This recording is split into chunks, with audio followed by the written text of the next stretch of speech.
জাহিলিয়া যুগ ইসলামের পূর্বে আরব ছিল অন্ধকারাচ্ছন্ন যুগ। আইন, নীতি, শিক্ষা, মানবতা কিছুই ছিল না। সর্বত্র বিশৃঙ্খলা ও নৈরাজ্য বিরাজ করত।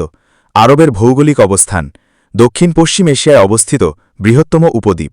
উত্তরে সিরিয়া মরুভূমি, দক্ষিণে ভারত মহাসাগর, পূর্বে পারস্য উপসাগর, পশ্চিমে লোহিত সাগর। আয়তন প্রায় 10,27,000 বর্গমাইল। প্রধান অঞ্চল: হেজাজ, নজদ, আল আহসা, ইয়েমেন, ওমান ইত্যাদি।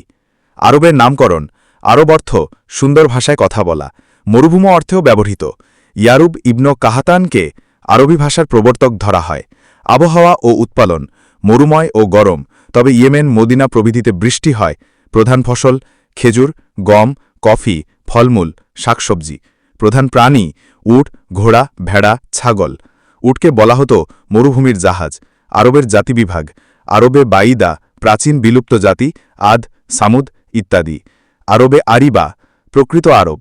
কাহতান বংশ, ইয়েমেন ভিত্তিক। আরবে মুস্তারিবা, হজরত ইসমাইল আলাইহিস সালাম এর বংশধর, মক্কায় বসবাসকারী। অধিবাসীদের শ্রেণী: শহরবাসী, কৃষি, ব্যবসা বাণিজ্যে নিয়োজিত, রুচিশীল।